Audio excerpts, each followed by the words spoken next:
To bring the benefits of the Subhash Chandra show to your educational institution, teachers and students, send an invitation to Juhi Jha at juhi@such.org.in.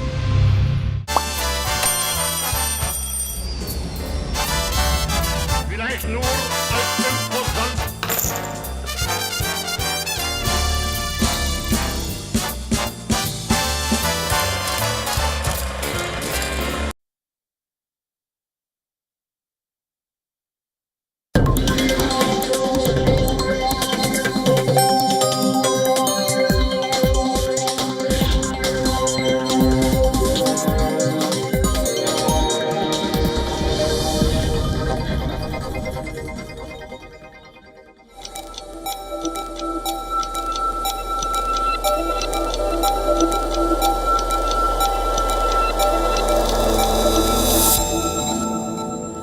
Hello and a very warm welcome. You are watching Gravitas with me, Molly Gambhir. Let's get started.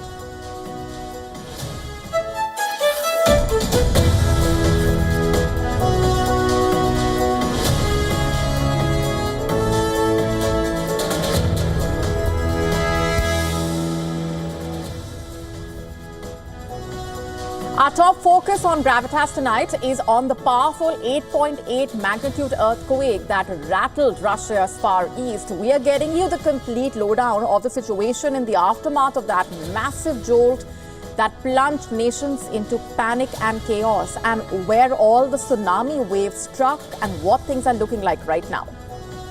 Here's a look at what else is lined up for you on the show tonight. US President Donald Trump has announced 25% tariffs plus penalty on India. We are breaking it all down for you.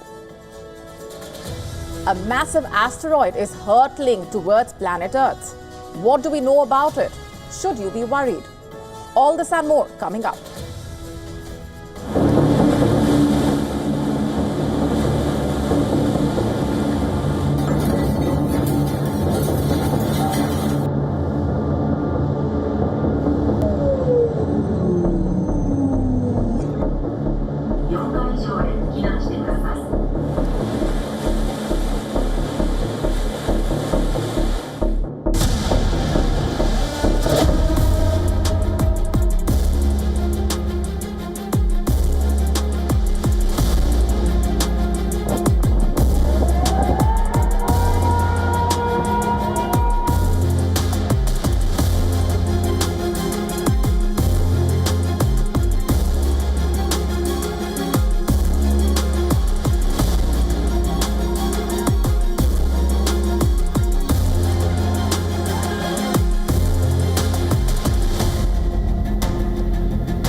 The earth roared, the world trembled. A vast 8.8 magnitude earthquake ravaged Russia's far east, sending monstrous tremors surging beneath the Pacific and plunging nations from Japan to Hawaii into panic and chaos. The planet's hidden fury forced millions to flee as tsunami sirens blared and screens glowed with urgent warnings, exposing just how frail humanity's sense of security really is.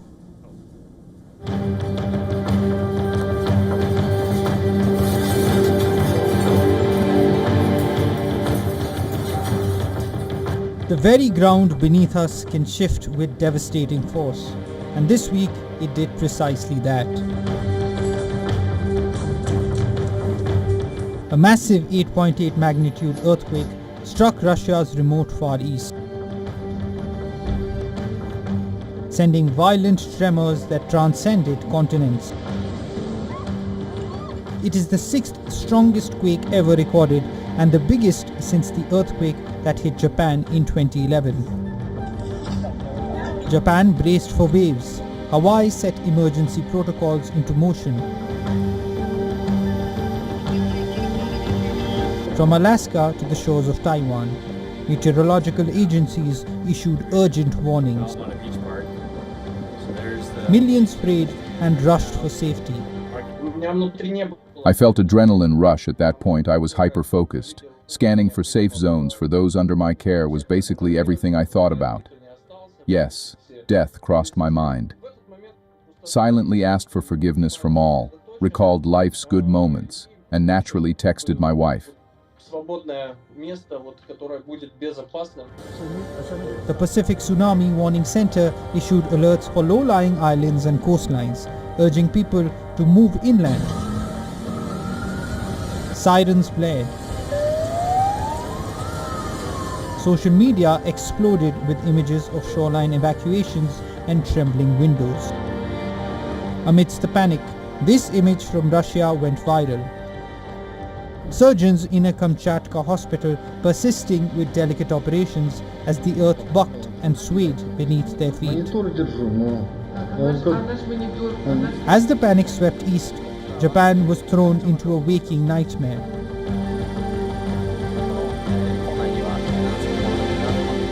Nearly 2 million people were ordered from their homes, trains screeched to a halt, defenses were manned, and a nation steeled itself for devastation.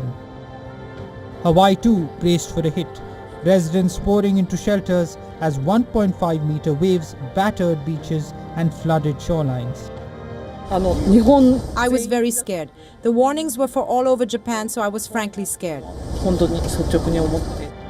On the US West Coast, alarms blared as far as California and Alaska, cities gripping for a blow that mercifully veered away at the last minute.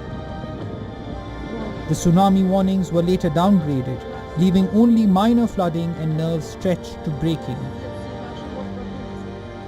We were concerned. We weren't really concerned for our own safety. We were doing what the state officials told us to do. They said, to either move away from the coast or to get at least to the 4th floor of a building.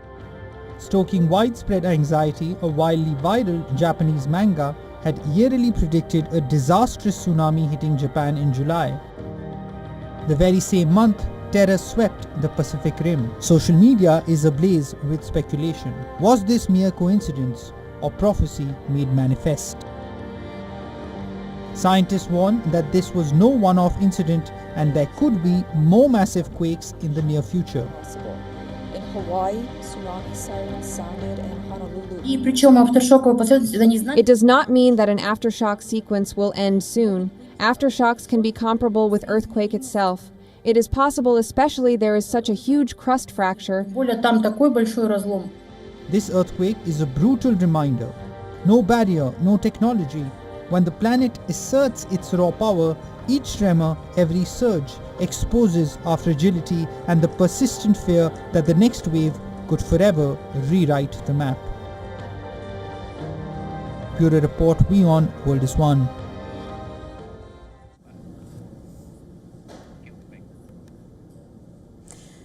A giant of the cosmos is bearing down on our world. A space rock is set to rocket past Earth, an event both thrilling and also terrifying. As it blazes through space at a breakneck speed, it also serves as a stark reminder. Our universe is unpredictable and utterly indifferent to human comfort. Take a look at this report.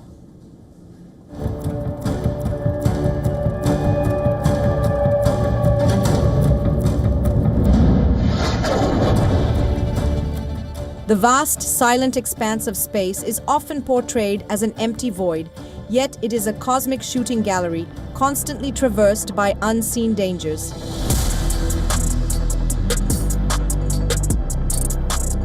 For millennia, humanity has looked to the stars with wonder, but also with a primal unease about what might descend from beyond. Now that ancient fear solidifies into a tangible, fast-approaching reality.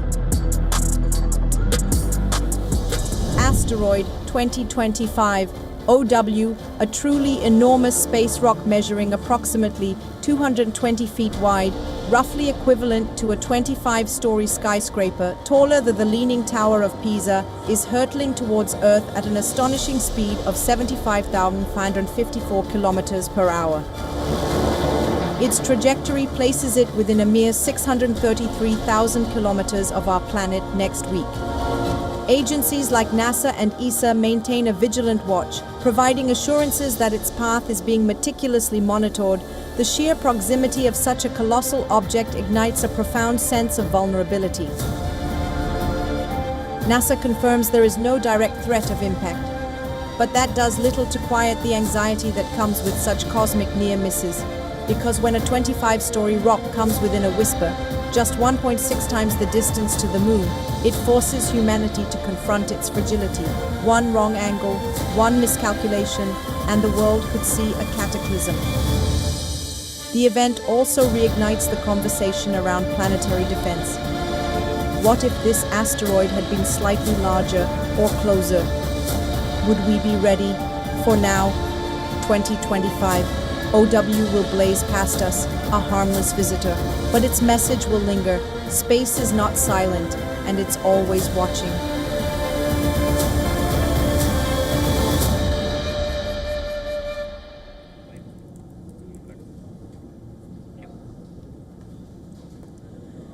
Shifting focus for now, as Russia intensifies its assault, Ukraine finds itself digging deeper into its population for fighters. And on Tuesday, a deadly wave of aerial strikes killed 25 people. Russian forces steadily pushing forward across multiple eastern fronts with no respite in sight. President Zelensky has now turned to 60-year-olds to fill the ranks of a war machine stretched to its breaking point.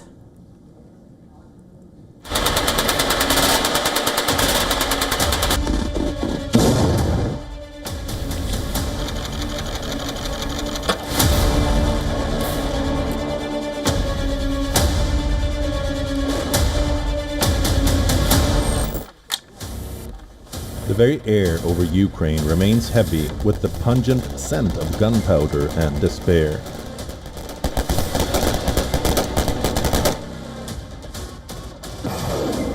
The skies are buzzing with Russian drones and missiles.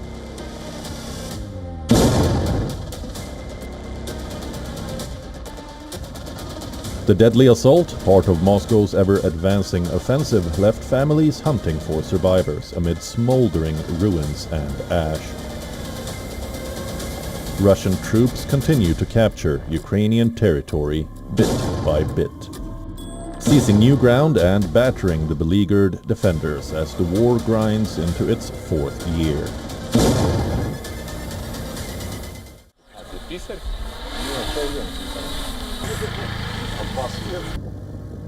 Ukraine's war is no longer being fought by the young. It is now being fought by anyone who can stand and shoot. In a sign of the conditions on the ground, Kyiv has ordered men up to the age of 60 to report for duty. President Zelensky signed a bill allowing Ukrainian citizens over the age of 60 to enlist in the military. Yet for the weary soldiers who have fought since 2022, hope for respite is fading fast. Calls for demobilization, sending men home after years under fire, are met by Zelensky's hard-edged decree only after victory. There can be no rotation, no rest, because new recruits simply aren't enough to replace those on the line. It is very difficult to rotate the guys. Previously, let's say, you could replace a person, bring water once every 3 days, for example. But now, you have to think 100 times before going there. The entire sky is guarded. It has changed significantly. Everything is dangerous.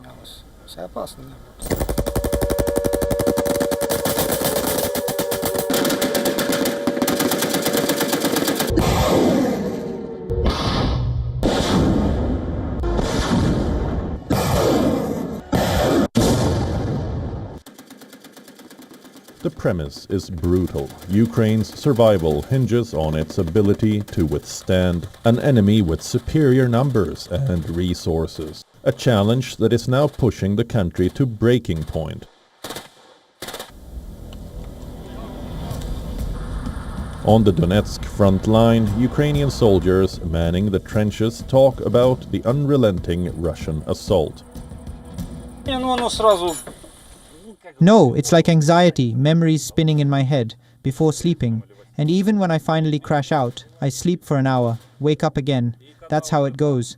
It was better underground because it was just work and then you went home. Here, there's no home. It's an endless shift.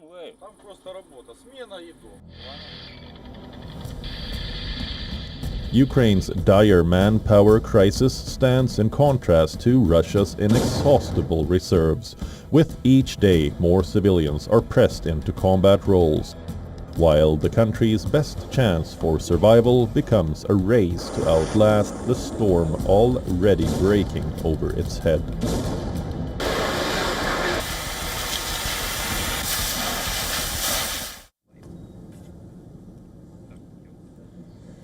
Storm clouds are gathering over the India-US trading corridor.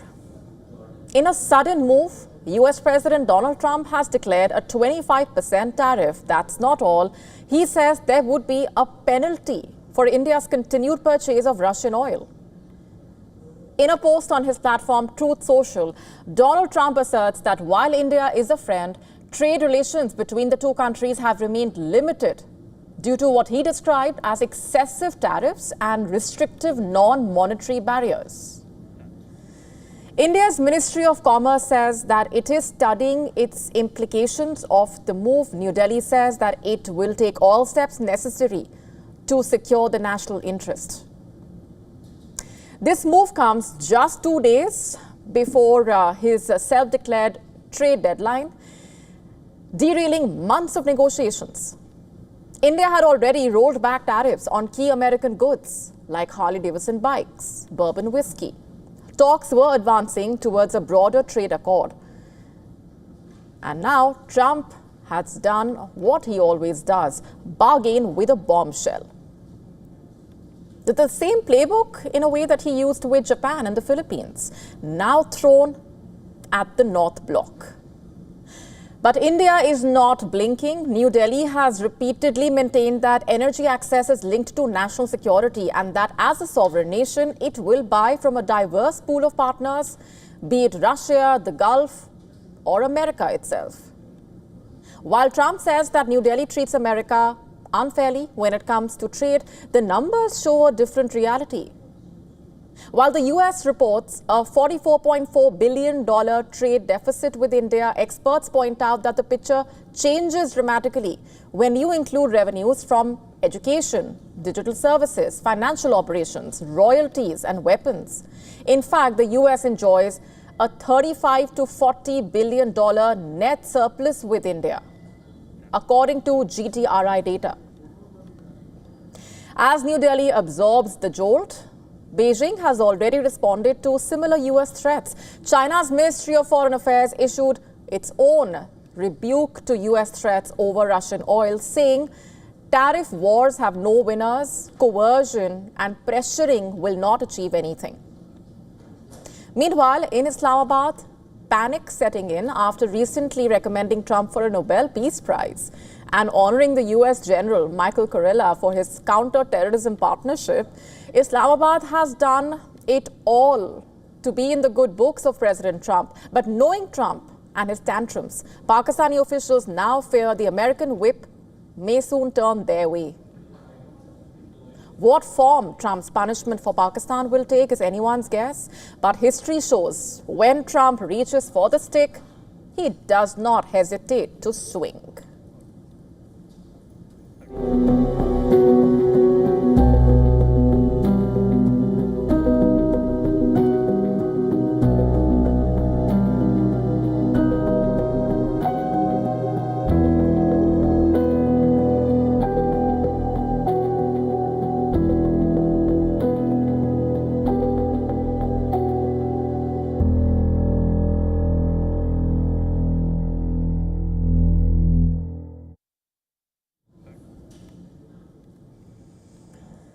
The Gaza humanitarian crisis continues to draw sharp reactions. Time is running out. That's the warning coming in from the UN agencies. The World Food Programme, UNICEF, and the Food and Agriculture Organization have warned that time is running out and Gaza is on the brink of a full-scale famine. Let me just say that once again. On the brink of a full-scale famine. Before we tell you more about that and what things are looking like on the ground, let's just give you a sense of what the US president has said. Donald Trump has said Washington will partner with Israel to run new food centers in Gaza to address the worsening humanitarian crisis in the region. In fact, Trump told reporters that Israel would preside over the new food centers to make sure that the distribution is proper. Listen to this. Going to be running those food centers for you, and what kind of oversight? Well, we're going to be dealing with Israel, and we think they can do a good job of it. And they want to do it. Of monitoring the food centers? No, they want to do it. The food centers, yeah. They want to preside over the food centers to make sure the distribution is proper. Not just that, Trump also said both he and First Lady Melania Trump have been deeply affected by the images of famine and starvation coming out of Gaza.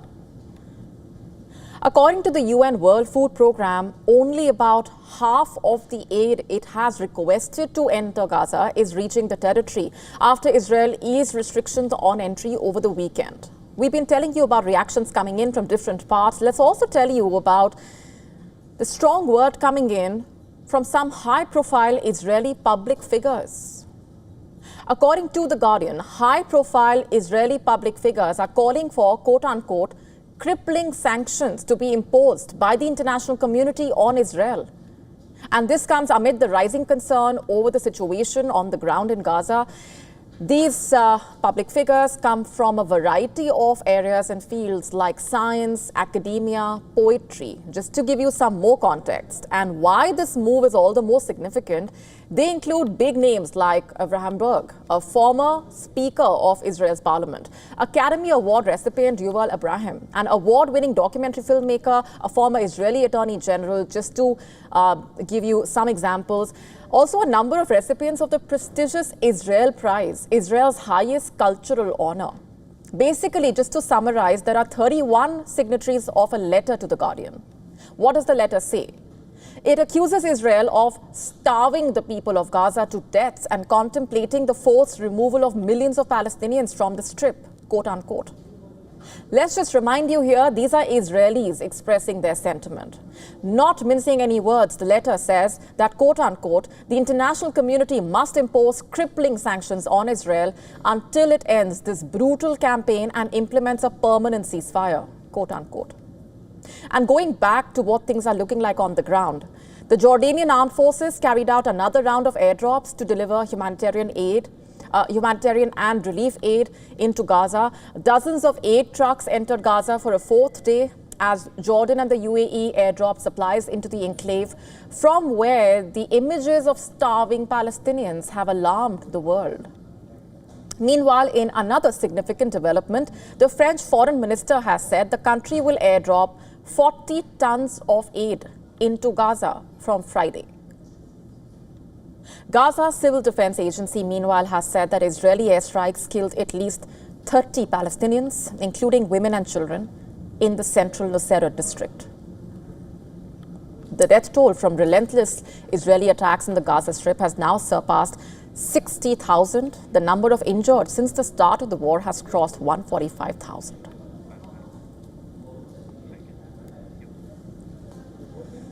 On to the US now. A brutal shooting in New York this week claimed more lives as America inches dangerously close to averaging one gun death every hour.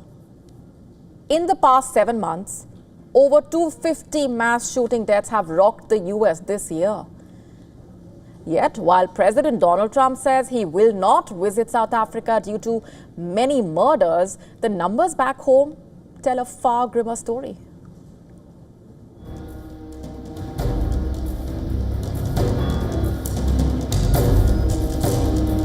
The land of the free is now the land of the armed and afraid.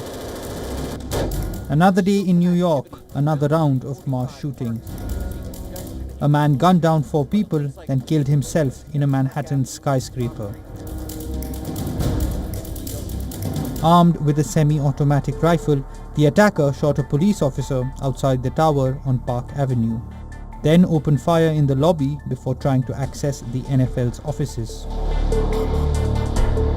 President Donald Trump called the mass shooting a senseless act of violence carried out by a lunatic.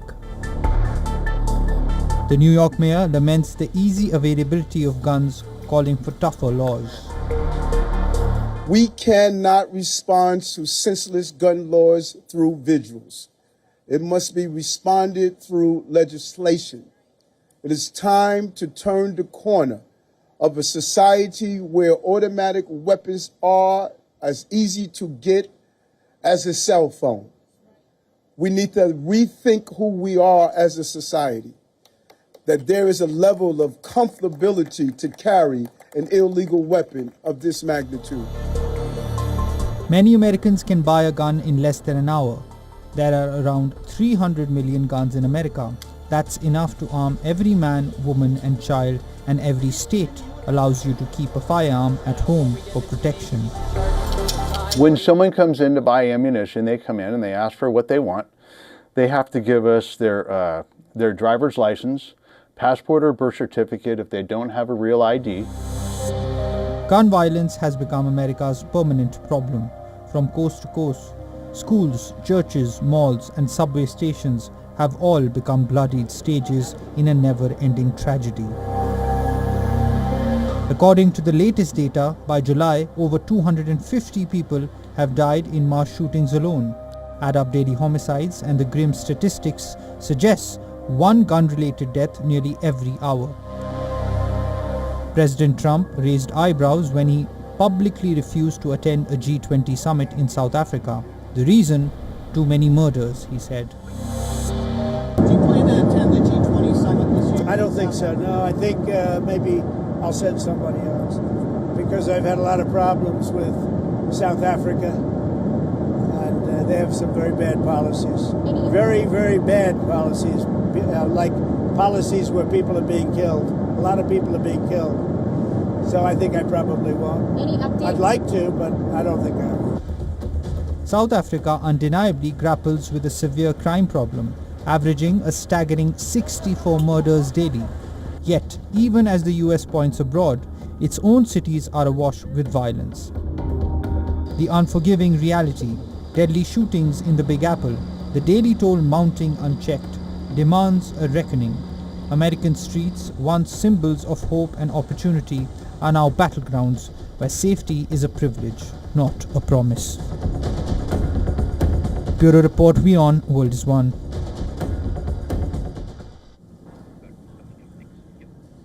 And here's a quick look at what else is coming up on the show for you tonight. A new missile is being seen as a direct warning from the US to China.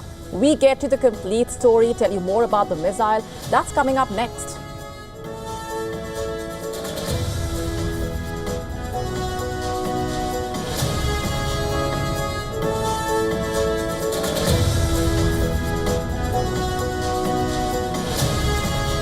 We are telling you all about the historic launch of the ISRO-NASA Earth monitoring satellite, marking a major milestone in India-US space cooperation.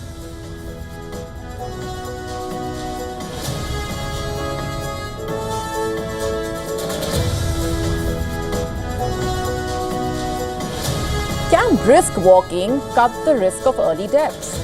We tell you what a study says. You don't want to miss this. All this and more coming up.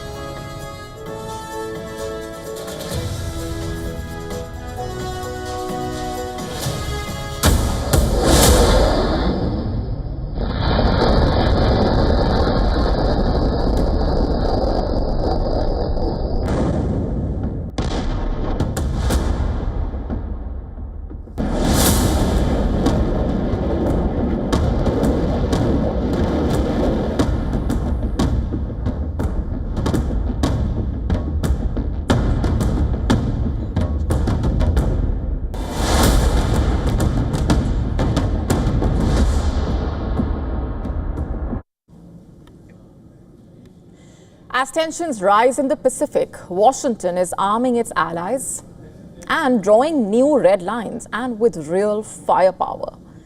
Enter a new missile tested for the first time outside American soil. It is in fact being seen as a direct warning to China from the US. The precision strike missile, according to reports, is faster, deadlier and more mobile than anything in the US arsenal. The first international test happened this month in Australia. The missile is said to have hit a target nearly 200 miles away. Officials are saying that future versions could travel more than 300 miles.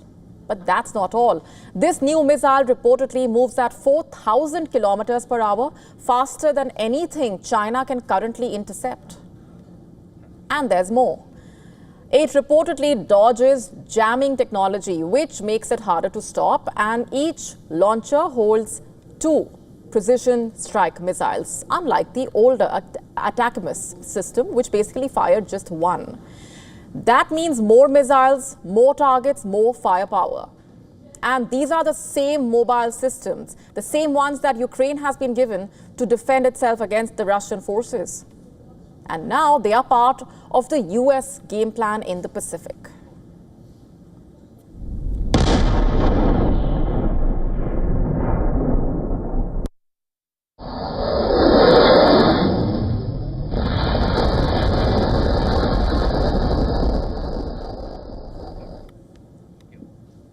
Taiwan already has 11 HIMARS units. More are expected in 2026.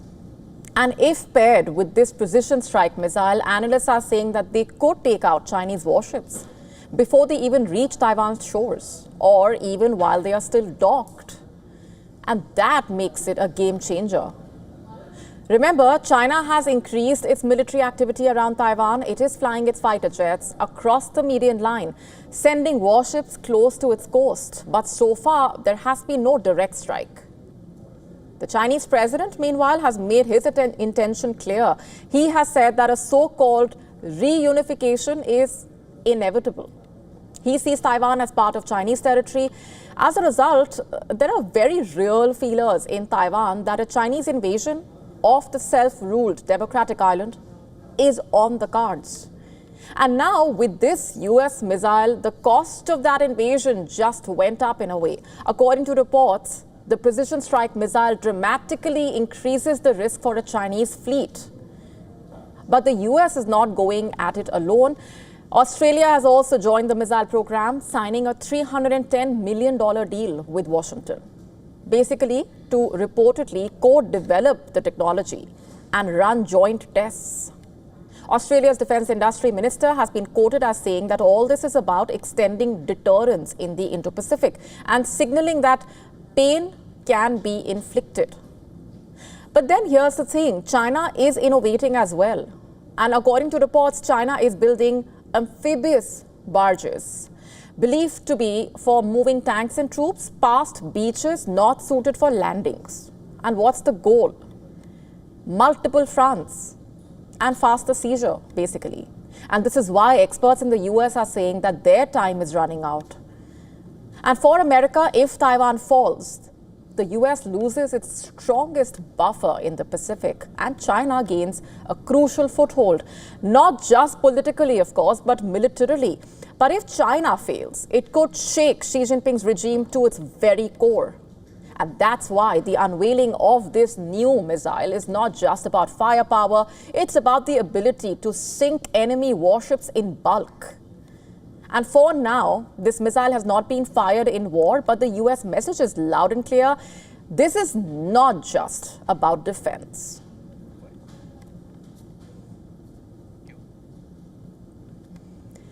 What once seemed unthinkable has now thundered into reality. An American space agency, after decades of denying India the crown jewel of rocket technology, entrusted the world's most expensive Earth monitoring satellite to the very engines they tried to stop. Watch this report from WION Siddharth MP, who is bringing you this report from Sriharikota, where the satellite was launched into orbit today. Take a look. 6, 5, 4, 3, 2, 1, 0.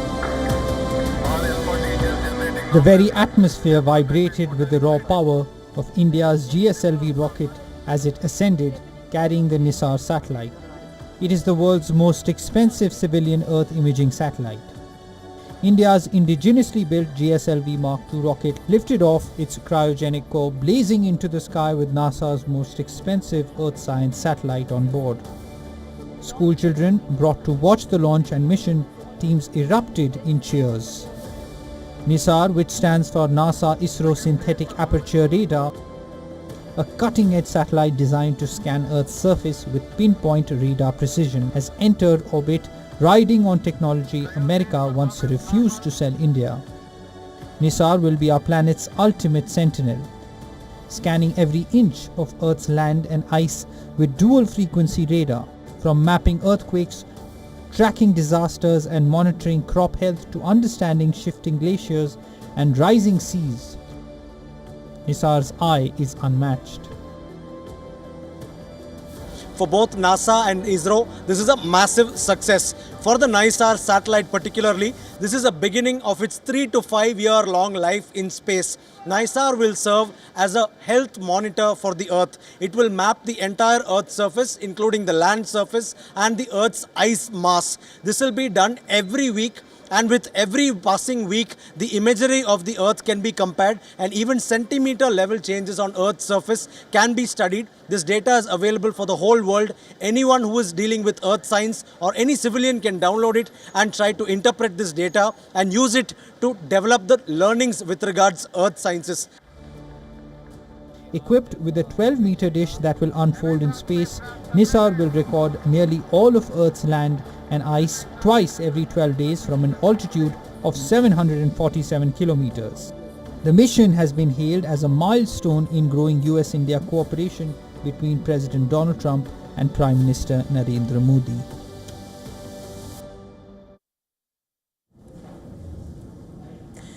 Australia's hopes of launching the first homemade rocket took a hit after the rocket crashed barely 14 seconds into its maiden flight. Take a look.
Switching focus for now, sensational details have surfaced in a UK's child sexual exploitation scandal. It has now come to light that women abused when they were children by the gangs were also reportedly sexually assaulted by some police officers. UK media reports, including The Guardian and the BBC, have reported that 5 women survivors have reportedly claimed that they were raped by police officers after being abused by the grooming gangs as children.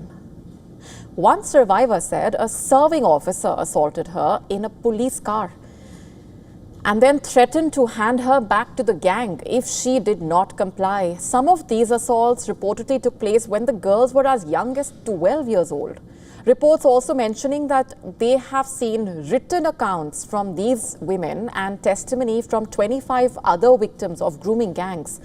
Some of those women have reportedly said in their testimonies that corrupt police officers worked alongside the gangs or failed to act on child sexual exploitation. South Yorkshire Police has arrested 3 former officers as part of a widening criminal investigation. At least 1,400 children were abused by men between 1997 and 2013 as per the landmark report. In fact, while South Yorkshire Police is leading a criminal probe into the actions of its own officers, advocates are saying that public trust can only be restored if an outside force takes over the case.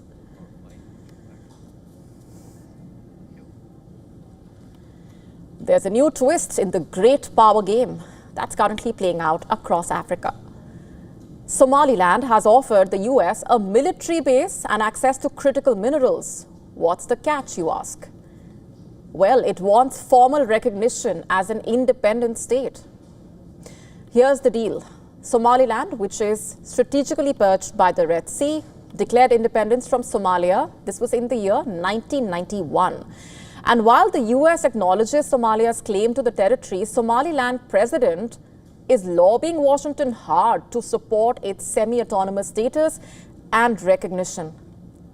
And in doing so, it effectively joins the wider competition that is underway in Africa for US President Donald Trump's attention, as Washington basically competes with China for the strategic resources there. So the Somaliland president, who came to power last year, said that the talks with the US Embassy in Somalia and the Department of Defense are aimed at securing a new partnership on economic cooperation, security, and counter-terrorism. Somaliland, despite 3 decades of peace and a functioning government, remains unrecognized by the world. And now its president is making this bold pitch. A US military base and a deal on critical minerals like lithium in exchange for recognition or, at the very least, deeper ties. And according to reports, he has confirmed ongoing talks with the US Embassy in Somalia and the Department of Defense. While Somalia continues to battle civil war and Islamist insurgents, Somaliland has largely remained peaceful, an argument that the region's leaders say strengthens their case. In fact, the UAE already runs a port at Berbera and a nearby airstrip, both used for military logistics. The US could follow, especially amid the rising Red Sea tensions fueled by the Houthi attacks and the Gaza war. And interestingly, this offer also comes at a time when President Trump has been courting African leaders, remember, as the US and China wrestle for access to Africa's rich mineral resources. Somaliland does not yet produce lithium, but has granted exploration licenses to foreign firms. It also sits on reserves of gold and other valuable resources. The Somaliland president insists that the US cooperation is not conditional on formal recognition, but has also made it clear that Somaliland will not accept any parallel administration by Somalia. He also warned Mogadishu against any attempts to undermine Somaliland's autonomy, stating, and I'm quoting now, "We are a peace-loving nation, but we are capable of defending our territory," quote unquote. And as America recalibrates its Africa policy, Somaliland is offering both leverage and location. But whether the US is ready to redraw the maps in the Horn of Africa remains to be seen.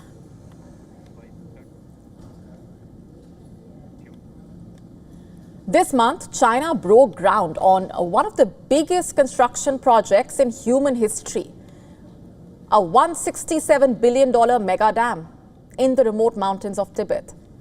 It's so massive that it will use 60 times more cement than America's Hoover Dam, and enough concrete to circle the planet 5 times. But behind the steel and the cement that is being poured into this project, there's something far bigger at play here. With this dam, the Chinese President Xi Jinping is basically planning to restart China's sluggish economy, lock down Tibet, and gain more power over its neighbors, especially India and Bangladesh. Let's just break this down for you. The dam is being built on the Yarlung Tsangpo River, which in Tibet is called Zangbo, and in India, Brahmaputra. The river starts in the glaciers of Tibet. It curves around one of Asia's deepest gorges and then plunges over 2,000 meters, creating one of the most powerful sources of hydropower on the planet.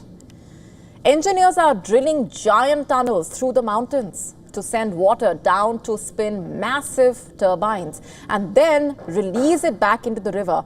It sounds clean, it sounds smart, but with everything China related, there seems to be a catch. You see, this area is extremely fragile, geologically and ecologically. It's prone to earthquakes, it's home to endangered wildlife, like snow leopards and red pandas.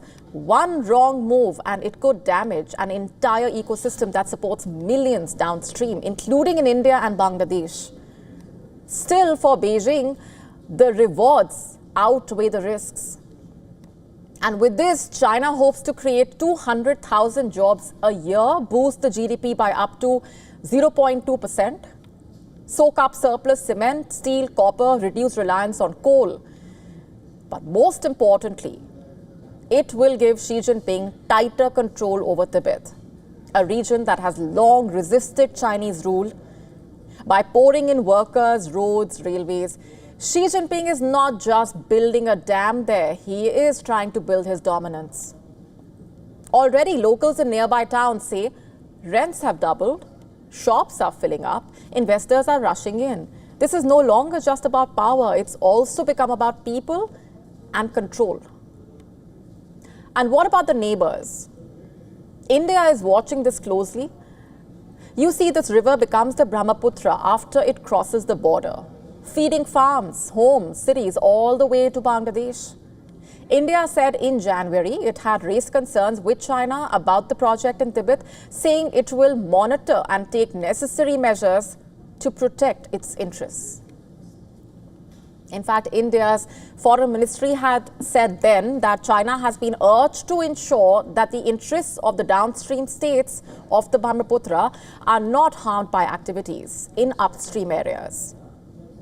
But of course, there are concerns. What happens if Beijing one day uses the dam to try and manipulate the water flow, for example, as a political weapon?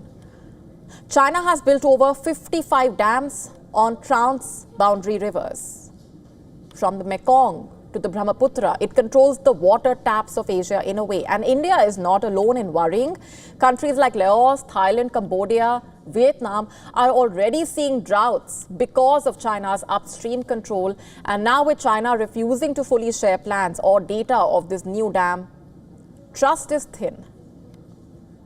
And back home, Xi Jinping is banking on this mega dam to try and secure his legacy. Just like Mao had the Three Gorges Dam, Xi Jinping wants something bigger and more permanent. But will it deliver?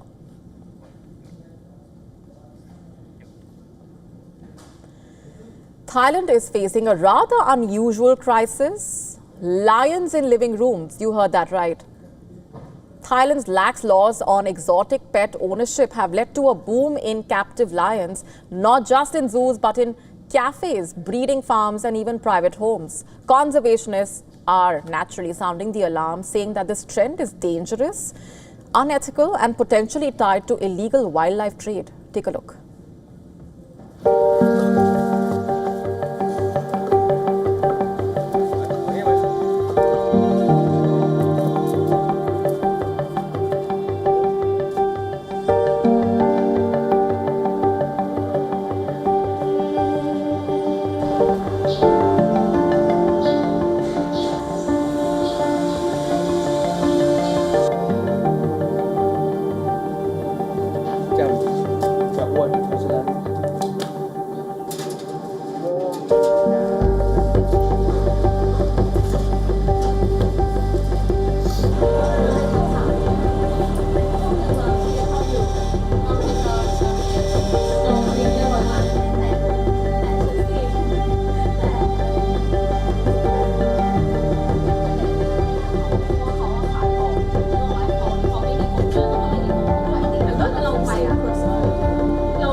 Over dinner during President Donald Trump's visit to Scotland, the Scottish First Minister pressed Trump to reconsider the 10% tariff on Scotch whisky, a levy that has basically been costing the sector an estimated $5 million every week. And with the US being Scotland's single largest whisky market, the tariff has raised alarm across distilleries. The Scottish First Minister argued that the whisky trade is not one-sided, with the Scotch and bourbon industries sharing a $400 million cask trade and close production links. Despite criticism from within the party, the Scottish First Minister defended his meeting with Trump, calling it essential to protect and promote Scottish interests. He described Trump's position as having shifted, with the US president now showing a willingness to revisit the tariff, something that the Scottish First Minister claimed was not the case just days earlier. In fact, the talks continued the next day as Trump opened a second golf course, where the Scottish First Minister also met with US Ambassador. In fact, while Scotch was top of the trade agenda, the two sides, in fact, the Scottish First Minister and the Labour leader, Keir Starmer, also raised the Gaza crisis at the dinner. The Scottish First Minister urged Trump to push for a ceasefire, citing his influence over Israeli leadership.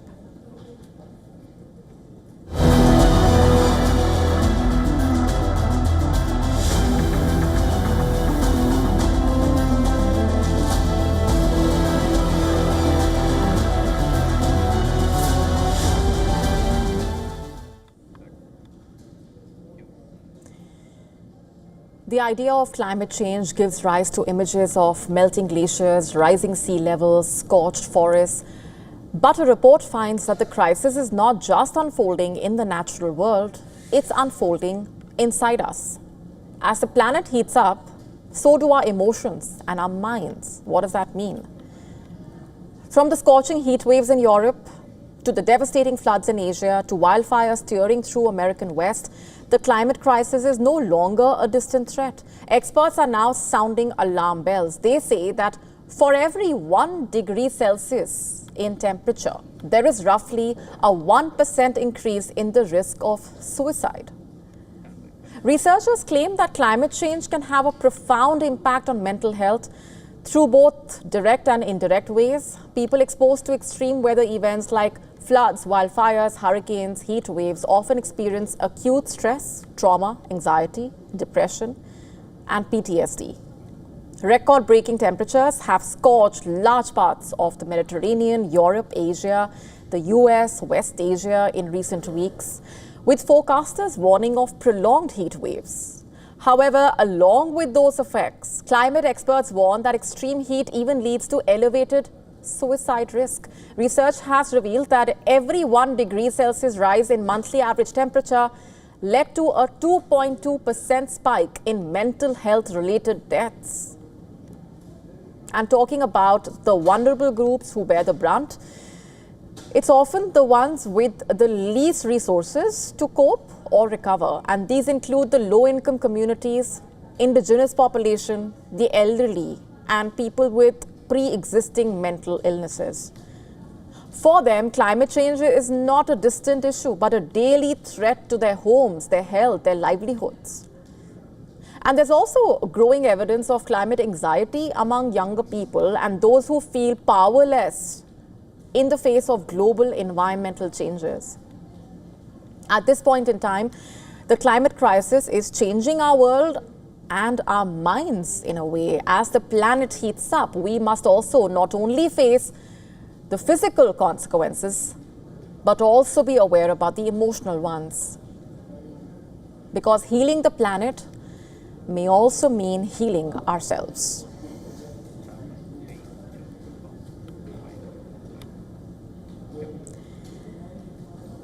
Can just 15 minutes of fast walking becoming a part of your daily routine cut the risk of early deaths? Let's tell you what a recent study says. According to it, 15 minutes of brisk walking a day can reduce the chance of an early death by 20%. This short and daily dose of fast walking is comparable to other forms of exercise like climbing stairs in terms of its health benefits. The study, published in the American Journal of Preventive Medicine, found that fast walking boosts the heart efficiency and helps control body weight and composition, reducing the risk of high blood pressure and elevated fat levels in the bloodstream. The researchers said that increasing the pace of walking was highly accessible recommendation. that the doctors can make to individuals of all ages and with fitness levels. The scientists said that fast walking could reduce the risk of cardiovascular diseases. They also said that the benefits of adding 15 minutes a day of fast walking were experienced by those who regularly walk at a slower pace and engage in some form of physical activity. With that, it's a wrap on this edition of Gravitas Tonight. This is me, Molly Gambhir, signing off. Thanks for watching. We're leaving you with Gravitas Worldview.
To bring the benefits of the Subhash Chandra Show to your educational institution, teachers and students, send an invitation to Juhi Jha at juhi@such.org.in. The Earth is sending distress signals. Wildfires, droughts, and melting glaciers. Can we reverse the damage? Explore the harrowing effects of climate change. It's a wake-up call. Global emergency. Climate tracker on WION World is One. WION, India's global voice. The channel that brings you the biggest stories from across the world through India's lens. Now available in more than 190 countries worldwide. Because we believe that the world is one. Watch us in Africa, Europe, USA and Canada, South America, Asia Pacific, Middle East and North African regions. Also available on these digital platforms across the world. WION, World is One. From the bustling trading floors of Wall Street to the vibrant exchanges of Asian stock markets, WION breaks it down for you to make sense of what's happening, as we reveal the key factors behind events, strategic battles, and the game-changing business decisions that shape the world. We bring you all of this and more on World Business Watch. To bring the benefits of the Subhash Chandra Show to your educational institution, teachers and students, send an invitation to Juhi Jha at juhi@such.org.in. The Earth is sending distress signals. Wildfires, droughts, and melting glaciers. Can we reverse the damage? Explore the harrowing effects of climate change. It's a wake-up call. Global emergency. Climate tracker on WION World is One. WION, India's global voice. The channel that brings you the biggest stories from across the world through India's lens. Now available in more than 190 countries worldwide. Because we believe that the world is one. Watch us in Africa, Europe, USA and Canada, South America, Asia Pacific, Middle East and North African regions. Also available on these digital platforms across the world. WION, World is One. From the bustling trading floors of Wall Street to the vibrant exchanges of Asian stock markets, WION breaks it down for you to make sense of what's happening, as we reveal the key factors behind events, strategic battles, and the game-changing business decisions that shape the world. We bring you all of this and more on World Business Watch. To bring the benefits of the Subhash Chandra Show to your educational institution, teachers and students, send an invitation to Juhi Jha at juhi@such.org.in.